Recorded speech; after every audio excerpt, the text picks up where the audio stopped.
This time on episode 299 of Legends of S.H.I.E.L.D., we discuss Runaways Season 2, Episode 8, Past Life, and Season 2, Episode 9, Big Shot. I'm David S. Dawson from the Intellectual Podcast, a show that spotlights creatives from all walks of life, part of the Gonna Geek Network, just like the show you're checking out now. Shows on the network are individually owned, and opinions expressed may not reflect others. Find other incredibly geeky shows at GonnaGeekNetwork.com. You have been granted clearance by Director Alfonso Mack Mackenzie. Stand by for a S.H.I.E.L.D. debriefing.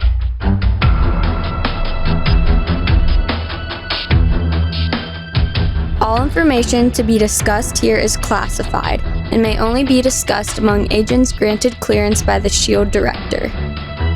Now it's time for your scheduled debriefing. I'm Director SP. And I'm Agent Michelle. Welcome to Legends of S.H.I.E.L.D., a Marvel Comic Universe fan show. The show is recorded on Sunday, September 8th, 2019, live from the Legends of S.H.I.E.L.D. studios and broadcast worldwide via www.geeks.live. Come on and join our live chat there as we record. Happy National Pediatric Hematology and Oncology Nurses Day, ladies. Nurses are heroes. When I was in the hospital earlier this year, the nurses really had a lot of patience with me, especially when I was in a lot of pain and being very complaining and just sort of I wasn't mean, but I was just very much of like, I hurt, give me something. I still hurt, give me something more. It's just, Oh, yeah. My mother-in-law spent some time in the hospital early last year. I believe it was February, March timeframe last year. My father was just in the hospital. My son was in the hospital, and the nurses were a big part of the care there. And they're also a big part of ordinary care as well, talking about doctors' offices and clinics and that sort of thing. So yeah, nurses are great. And my daughter's studying to be a nurse. So of course, out of everything, we weren't going to talk about National Ampersand Day. We're going to talk about National Pediatric Hematology and Oncology Nurses Day. Of course. With that, we're going to get on with the rest of the show. Legends of S.H.I.E.L.D. is a fan-based podcast on the ABC television show Marvel's Agents of S.H.I.E.L.D., the multiple Marvel small screen series, and the Marvel cinematic and comic book universes in general. Because of stealing hotel slippers. If you'd like to talk to us about stealing all sorts of hospital items and hotel items, apparently, you can catch us on our website, legendsofshield.com. You can leave us a voicemail about whether or not you've taken all those little shampoos from a hotel at 844 the bus one. That's 844-843-2871. If you'd like to send us pictures about the wonderful robes that you've taken from the hotel, you can send them to our Facebook account at the Legends of S.H.I.E.L.D. podcast. Find us on Twitter at Legends of S.H.I.E.L.D. You can watch us on YouTube at youtube.com/GonnaGeek. You can tell your Amazon device to enable Legends of S.H.I.E.L.D. skill. And you can join our Discord server chat at GonnaGeek.com/Discord, where Michelle does a wonderful job of keeping everybody up to date, including today. And remember, Legends of S.H.I.E.L.D. is a proud member of the GonnaGeek.com network. We are down 2 agents today. We had Agent Haley, who had asked for a day off, so we gave it to her, because what are we going to do? Say no? And then also, Agent Lauren is still not with us. Please send her your thoughts on Twitter or however you can get a hold of her. She's also in a Discord server. So please, we're hoping to have her back next week. She's going through some tough times. So please let her know that you are thinking about her, because we sure are. And with that, Michelle, I think it's time to start talking about the Runaways.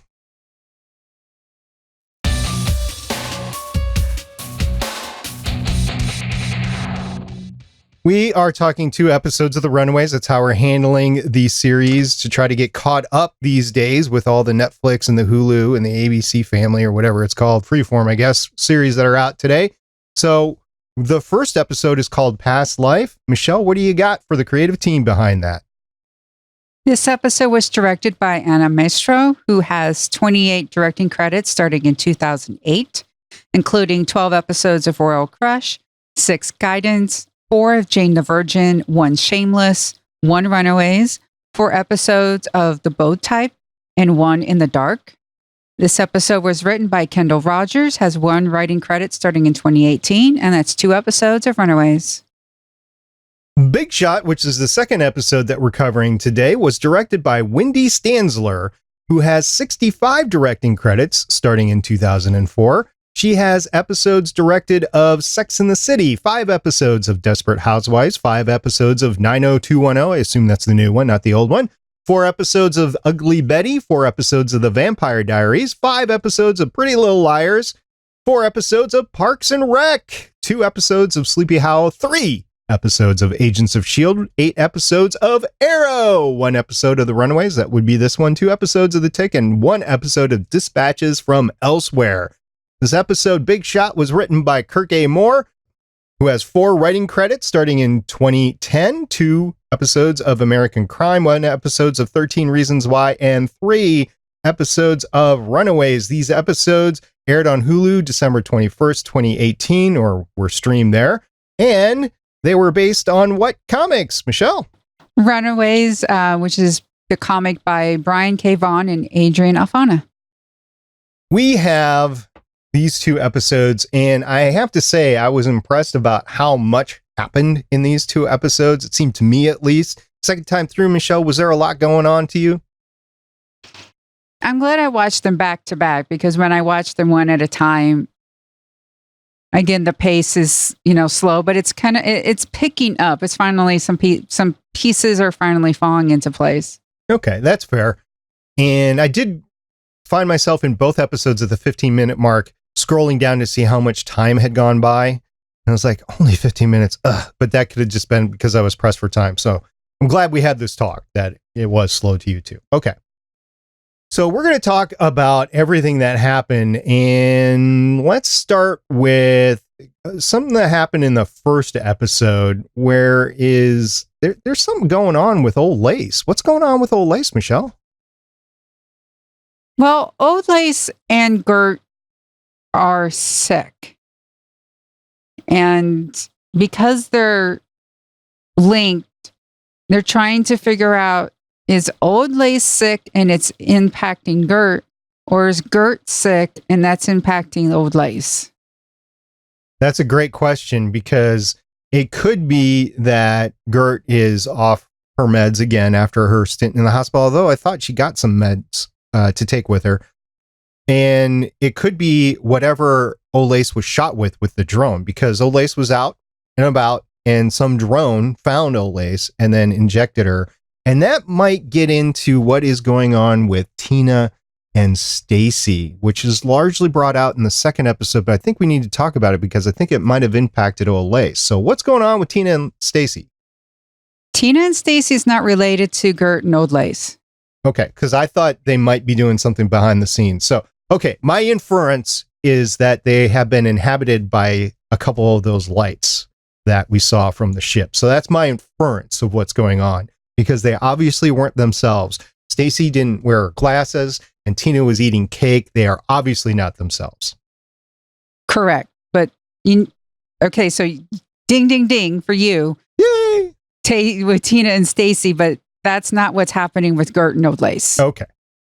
Okay. Not related. I was trying to combine stuff together. Apparently it wasn't true, but something's going on. As a matter of fact, something's going on so much that Gert collapses and they think that she might even be dead at the end of the second episode, Big Shot, but I'm assuming that she's not, but or they'll find some way to revive her. But yeah, something's definitely going on between those two, and they're connected. So what's happening with one is happening with the other, kind of like E.T., right? I know. I tried not to, bring that up, but if you ever watched E.T., and I suggest no matter how old you are, you go and you find it. It's a wonderful movie. Elliot and E.T. get so connected that they do start to feel what they're feeling. And when one gets ill, the other one gets ill. And that is the type of relationship that they have. The one thing I want to caution anybody who has not seen E.T., aka Extraterrestrial, is that there is a very young Drew Barrymore in that movie that all she seems to do, which might annoy somebody that has not seen it before, is scream. She's a little bit more important to the movie than that, but I'm just warning you, if you go watch E.T. and you have not seen it before, Drew Barrymore as a very young girl screams a lot. That was her job. Yeah, right. And Spielberg wrote the character that way and everything, but it could have been a little annoying to somebody that was expecting more from the movie. Anyway, the first episode, Past Life, opens up with a wonderful montage because we're finally getting some past of what's going on with Jonah. We only go back as far as 1932. I'm assuming Jonah's been around for thousands of years. And the inference that I got from the montage to begin with is that Jonah had jumped previously from host to host. And in the, I forget where it was, if it was at, yes, it was at the end of the montage there with the third one in the 70s. He basically said, I don't want to, oh no, it was when Carolina was listening to his recorded, hey, time to meet your father message on a little whizzy, I don't know what it was, tablet or whatever. And he mentions that if he jumped to a host, his memory of her would be gone. That's why he wanted to stay in the body, which kind of coincides to when the disappearance of the bodies were, right? So for the past 15 years. So that would be about the time. So anyway, I loved seeing that. And I don't know if we're going to get any more into the history as the series goes on, but I liked that at least. Michelle, did you like seeing those scenes the second time around? Yes. And it really goes to show what Jonah has had to go through. Jonah's been alone. I do not excuse any of his actions, but it does illustrate how alone Jonah has been for a very long time. And one could argue because he's been around for so long and having to jump into various organisms over and over again, what that's sort of done to his perception of time and of life. And we get that nice scene of, well, human Jonah, Dr. Jonah, and the preacher who is now, older and such. And he tells Jonah, this is going to hurt. You're going to fight, but eventually you will lose the sense of yourself and you will be gone. And it's like, it wasn't even consensual. It was just, I've got to move on and you're here and technology hasn't caught up with my technology. As what he's been waiting for. It's what Jonah's been waiting for all this time, is for our technology to catch up to his species because of the ship and everything. And then it's that hostile takeover, if you will. So if he landed in what is now California, let's just say 2,000 years ago, I have no idea how long ago it was. Let's just say it's 2,000 years ago. That is a long time to wait because you don't know what's going on in actual civilization. Not that the Americas weren't actual civilization, but you don't have the Western civilization, which is really the start of the industrial age, around you at all until the settlers come in the mid 1600s. And even then, the continent isn't even really settled until the mid 1800s, maybe. So that's a long time to be waiting for technology to catch up. I wonder what he tried. Maybe he was part of the Mayan society or the Incas, trying to raise them up to a higher standard of science. Maybe, I don't know. It's a lot to process there of the alien being of Jonah. Because I don't know what his real name is. I don't know if we find out in the future or not, but we find Dr. Jonah, and that is what the alien becomes, is Jonah. So that's what his name is called. I have no idea what his alien name is, but he did mention with his family, as he was telling Carolina, that you couldn't pronounce the name. So maybe we can't pronounce them. I don't know. Lots to figure out there. And when he takes over Jonah, he ends up finding David, who is in bed with Florence and Laura. It's Aura, right? Yeah, it's the Shining twins. Right. So they've been there since day one. They've been there since the beginning. And Leslie was a small child at the time. And it's like Jonah saw her and he said, he saw something in her and we're going to know each other for a long time, which is gross. It is. Do you think he had that sort of idea in his head the moment that he saw her?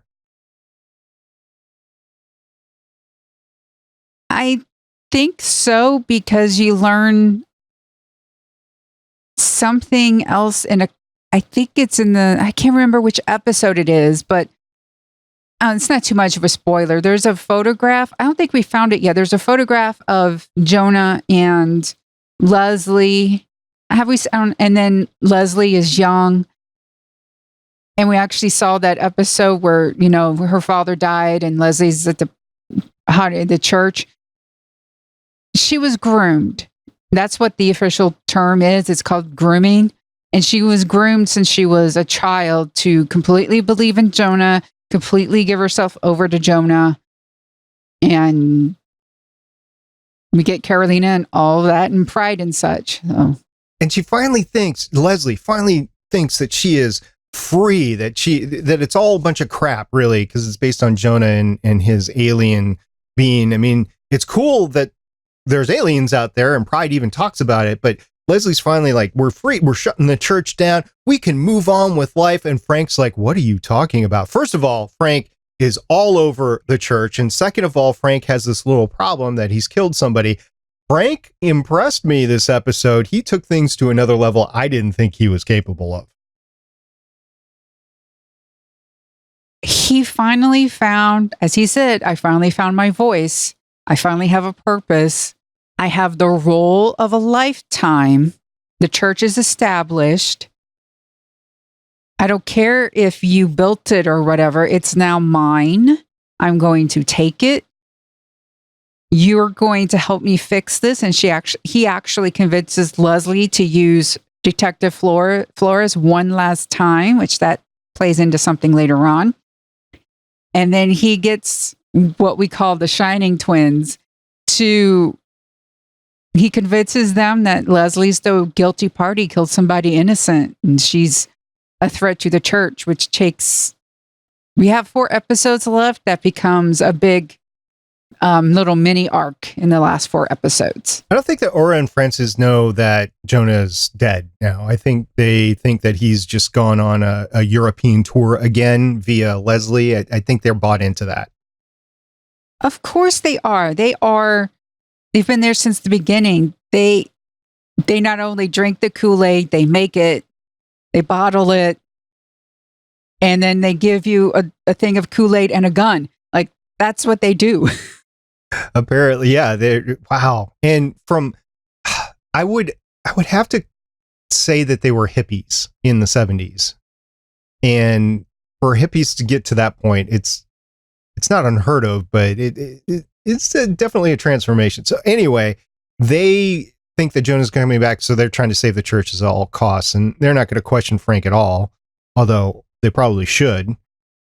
And Frank is trying to blackmail Leslie, and that was something. When I saw the camera, I was like, dude, what are you doing? Is this trying to frame Flores, or are you trying to get Leslie too? And then he meets with the Shining twins, and that's what happened. It was like, wow.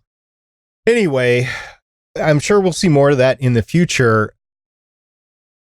I'm going to take it on faith that Flores actually disposed of the body somehow before he met his demise, which is a whole nother story that's going on this entire time. Flores and AWOL. Yeah. Frank's upset that Leslie wants to shut down the church because he's like, I need employment and that's my job now. Detective Flores is not exactly happy that Pride wants to break everything up and they're no longer going to be the criminal masterminds, and he's not going to get a nice little envelope ever so often in order to fix things. He's got that big boat payment he's got to make. I know, he's used to that supplemental income, and he's also got to split that with his new lieutenant or his right-hand man or whatever, AWOL, he's expecting a certain thing. And well, of course, like any sort of corrupt person, you're going to keep information on the people, you're on the take with in order to have employment insurance, basically. You want to make sure you protect your investment, which is your time, your career. So he has a nice little collection of blackmail material for Pride, which AWOL takes advantage of. Flores is constantly underestimating people. I mean, he's underestimating Pride, really. He's underestimating AWOL. He underestimates Molly. I'm not surprised that Flores met the end that he did at the end of this episode. No. And AWOL is a new character. We learn that AWOL is from the neighborhood that Livy and Tamar and Darius are a part of. And Livy, first off, Alex has been trying to figure out if he's still got a girlfriend. But Livy's like, I don't want to talk to you. And she's also has evidence on her phone that Darius couldn't have killed Destiny Flores. And then she actually films the attack AWOL does on the hospital because Tamar's given birth to the baby and Alex shows up, which how did he know that the baby was born? Unless Livy posted it on social media or something and Alex follows her. I guess that's the only way he probably would have figured that out. He could have figured that out by triangulating her phone and finding out what was going on there. But I'm going to take it on faith that he was told via either social media or that the location of where, or like she out and out told him, like, don't bother me. My sister's having a baby. I don't want to talk to you. I mean, that's how the conversation could have gone. But Alex finds him. You're right. That's kind of a plot point of where did Alex get. But Alex's superpower is computers. So I feel like if he wanted to find a location of somebody, he could. Yeah, we find out Alex is good with computers, but awful with people. He really thinks he can step up like his dad and be all gangster. I don't like using that term that way, but that's, I think from Alex's point of view, he thinks he can be that way. He thinks he can be his dad, his mom, and actually make this deal with AWOL and sort of betray his friends and think, oh, I'm thinking 5 steps ahead of you. And therefore, of course, this plan is perfect, even though AWOL betrays everybody. Alex has got in his head that this strategy, which has not changed, and that's a big point, is the way to go. He wants to frame his parents. They're the big trouble, and that's it. What he's failing to realize is no plan survives first contact, and that things have changed around him. He doesn't realize that AWOL is becoming the power that he is. He doesn't realize what Flores is really trying to do. He doesn't realize what has become, nobody realizes what the aliens have become. So he's not taking any changes into account, which is very dangerous with a plan. Yes, it's important to stick with a plan in most cases, but you have to keep open to the landscape changing, whether it's on the battlefield, whether it's in real life, a football game, whatever. You have to change along with the circumstances, and he is refusing to do so. And I will take that as his downfall in these 2 episodes, where he gets to the point where he makes the deal with AWOL and he is not considering everything else that's happened. Yeah, he's basically acting like his mother. His mother thinks that everything is going to go her way.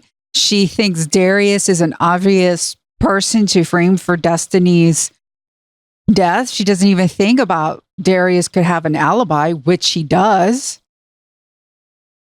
She just doesn't really think about how it's going to impact everything else. And Jeffrey's trying to make it right with Tamar, and then Tamar gets mixed up with AWOL, and she thinks she has a deal with AWOL, and then he just flips it on everybody because at the end he's kidnapping Livy because he's got his own plan now. And I think AWOL, he hasn't seen the full scope of what the kids can do, but he's seen enough to know that the kids aren't normal kids and that he's going to try to be prepared for them. So we'll see if he actually is or not. I mean, if he's allied with Pride and Pride is working weapons against the kids, then maybe some of those weapons go to AWOL. I don't know. And I'm not asking you to prognosticate on it since you've seen the next 4 episodes. By the way, listener, I have not seen the last 4 episodes of the Runaways season 2. So I am speculating. But yeah, you have the landscape completely changed, which is good because the last episode that we saw before these pair, Jonah died. And then, okay, what do we do from here? And that's a big part of the first half of the first episode that we saw, Past Life. And that's where I got to be the 15-minute point. I was like, okay, where are we going from here? But then it started to move from there. So yes, I think Alex's plan is good. And he says he's working so many moves ahead of everybody else that they don't understand where he's at. Yeah, true. But he has not taken into account the changing landscape. So it's good that he's working ahead. It's not good that he's working ahead, but he's not taking into account changes as they go along. He's young. He'll learn. Unfortunately, the Runaways will suffer in the process. Unfortunately. There is one thing that happened that I want to talk about, and you kind of alluded to it at the top of the show. It's that small heist that happened at the hotel. They went to the hotel to get the security footage, and they were doing the like almost Ocean's 11 heist thing to get in. So, okay, we're not going to use the valet. We're going to go in the side entrance. We're going to avoid security, and then we're going to get in there, and that's how things are going to go. So everything goes according to plan to get them inside the hotel room. But then they see the footage. Alex knows that his mom killed Darius now. And that was the crux of making a deal with AWOL there. Also, something that happened, I have no idea if this is going to come back, but it was the whole Gert going to school on the East Coast at Smith thing, and her application gets thrown into the chocolate fountain. I'm wondering if that application, and please don't prognosticate, Michelle, since you've seen it, but that's like a loose end, that the application, although it could be degraded, it's in the chocolate fountain. I don't think she filled it out yet. Okay, so it was blank. Okay, that's fair. I think she had just finally gotten it and she had opened it and started to contemplate. Because that's the big question. Where do we go from here? And Alex is still fixated on bringing his parents down and everything, but it is they're actually having that question. Well, we think Jonah's gone. Pride thinks Jonah's gone. The Runaways think Jonah's gone. And they think everything's okay, but it's not. And even though it's still not okay, what do we do about it?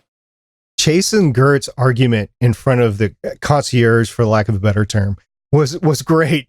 They're newlyweds. They're playing newlyweds, and yet they are arguing about like kid stuff. Is like, I don't know. Okay, I'm sorry, I'm getting out of here. Which leads to them getting found out later too. But I think that was going to happen either way. But that argument was kind of funny. They did play it up. All right, they got into the robes and then they were arguing back and forth. I think it could have gone a different way, but Chase just couldn't keep his mouth shut. And speaking of keeping your mouth shut, when you overhear a conversation about how you're getting made, you shouldn't yell out, "We need to leave." You should just turn around and leave. Yeah, you should. Although if they would have turned around, I think they would have been spotted and, "Hey, you," sort of thing. So I think it was going to happen either way. But yeah, right. They were a little bit obvious there. Because plot, as Neil always says over on the Starling Tribune, right? Well, that was a fun little heist, and that's when Molly gets taken. And then Molly, she took out Flores, had him above her head because he was sorely underestimating her. And then the team comes to bust her out in their hero moment, and she's already, okay, I'm good, let's go, sort of thing. Yeah, and someone's like, yeah, I told you she can take care of herself. I mean, right. She's fine. Let's move on. And she's not getting as tired as she used to. I think it's because she's using her powers more. Yeah, getting trained a little bit. Yeah. Okay. All right. Well, the last 4 episodes coming up. I'm looking forward to where the season 2 ends in the pause for us into season 3, because season 3 is just a couple of months away for us because we're so far behind on the Runaways. And yeah, I'm looking forward to it. So, Michelle, any last words about these 2 episodes? Keep an eye on who's acting themselves and who is not acting themselves among the adults. We still got 2 more lights to account for. All right, fair enough. Well, next time we talk about the Runaways, we'll be talking about Runaways Season 2, Episode 10, Hostile Takeover, and Season 2, Episode 11, Last Waltz. It might not be our next episode, because our next episode is Legends of S.H.I.E.L.D. 300. We may or may not have something special for that time. Depends on who's available to podcast. But if we do talk Runaways, we'll talk Hostile Takeover and Last Waltz. So if you have any questions, listener, or comments, or just general synopsis of the Runaways that you want us to know about, please get a hold of us at all the ways at Legends of S.H.I.E.L.D. on Twitter, our Discord server, gonnageek.com/Discord, or you can email me, stargatepioneer@gonnageek.com.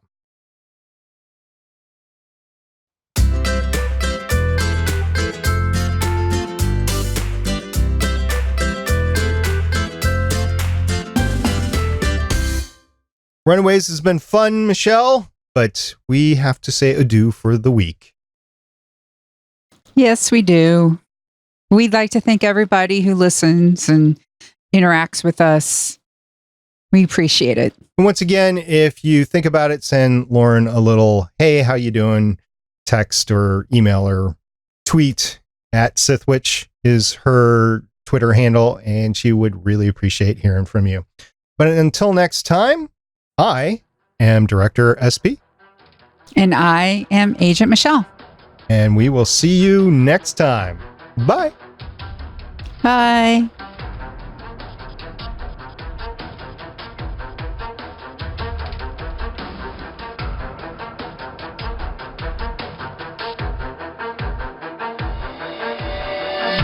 Thank you for listening. If you want to leave us feedback, go to gonnageek.com and you will find all our contact information and other shows. You can also visit legendsofshield.com, where you'll find our complete archive of podcasts. The music heard on this podcast is by Kevin MacLeod, found at incompetech.com, and also artists on pond5.com and audiojungle.net. The opinions heard on this podcast are those of the individual hosts and do not represent Stargate Pioneer Productions, Legends of S.H.I.E.L.D., or Gonna Geek. Agents of S.H.I.E.L.D. is the property of the Disney Corporation, Marvel Studios, and ABC. No infringement is intended.